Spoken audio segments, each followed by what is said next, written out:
One of the most common questions that we receive from parents is, what is the best way to potty train? So we're looking at new and cutting-edge methods here today.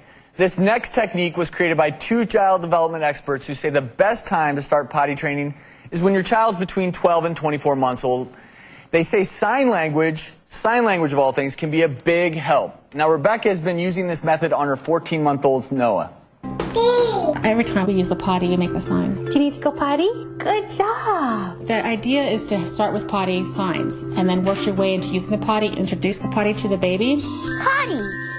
The Baby Signs Potty Training Kit has a DVD, a children's book, a parent's manual, some reward stickers, and a train whistle.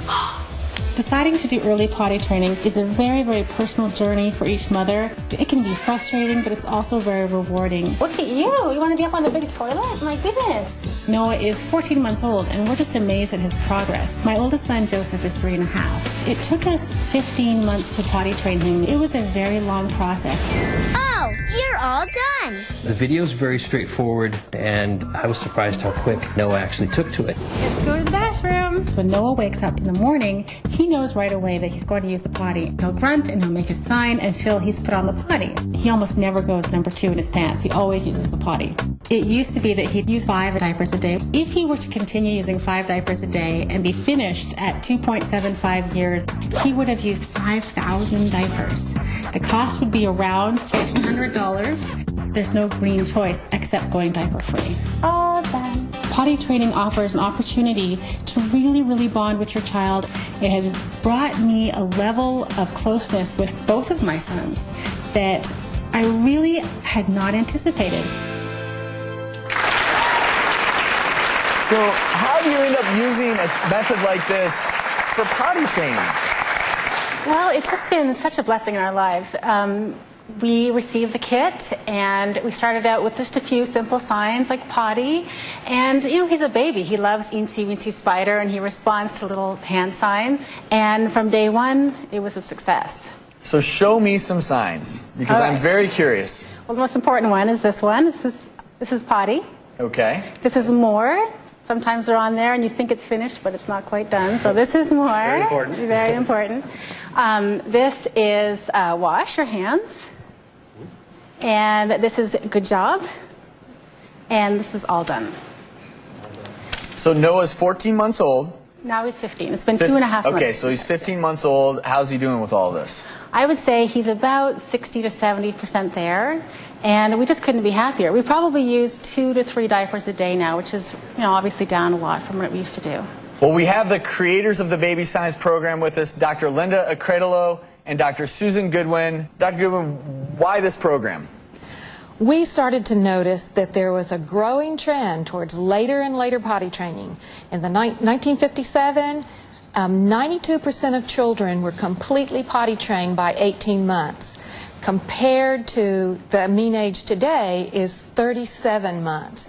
And we noticed this getting later and later and later, and the disposable diaper industry coming out with bigger and bigger and bigger diapers, even now a size 7 diaper for children that are 40 pounds and over, which that's like a typical 6-year-old.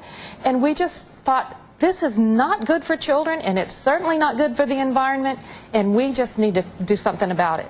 And thank you. It was a huge commitment, wasn't it? Well, the first time around, we did it conventionally, and it took 15 months. And I think 15 months is a long period of time. And we were frustrated. Our child was frustrated. We wanted to have this thing happen. We wanted him to go to preschool. We wanted him to be like a big kid. And it was a long process. With a baby is so eager to please. A baby doesn't know the word no. A baby isn't going to get up and run away. And just the interaction makes them so, so happy. A 2-year-old is, you know, will have tantrums or scream no or decide they want to run outside and play instead. A baby is there with you. How much of a commitment? Was it a 24-hour-a-day kind of a thing? I know I have had some moms, you know, that are working moms or something, and they said there's no way I could have done it that way. It is a tremendous amount of commitment, but so is breastfeeding. Mm-hmm. And when you are engaged with your child, there are so many rewards. The bonding experience that takes place You're with your child, and the two of you are engaged, and your eyes are meeting, and you are communicating for the first time, and you already have the trust built because your child has been with you for a year, and the reward is there in a way that the commitment to potty training conventionally isn't. This was almost more bonding than your breastfeeding experience, but were you kind of stuck at home for a couple of weeks? Well, there's a 2-week period where you go diaper free, and it's a big leap. You have to say a prayer and you say, okay, I am expecting to clean up a lot of messes. And the first couple of days I was afraid. I thought I should have diapers on hand in case I chicken out, because I was worried about it. And the most amazing thing happened. I was so involved with my baby, and he was so receptive to how much attention I was giving that it just ramped up. And in 2 or 3 days into it, we were at the grocery store in underpants. Could you have done this if you were a working mom and gone most of the day? If I had supportive care, if you can find a daycare situation that is supportive, who cares about the environment, who's interested in not having parents pay for diapers, and is actually willing to invest time in each individual child and their care, then yes, of course. There is some controversy. I've seen studies that say teaching young children how to sign may delay their language development. Well, we had a National Institutes of Health grant to do a longitudinal experimental study to look at just that question.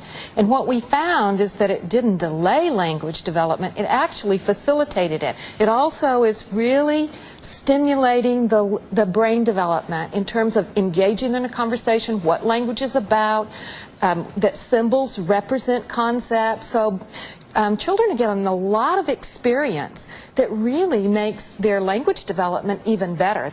There may be an initial delay of pure words, but language development, communication blossoms. It's almost like you're learning 2 languages. There may be initial delay, but by the time the child's 2 or 3, they're operating on a year advanced level.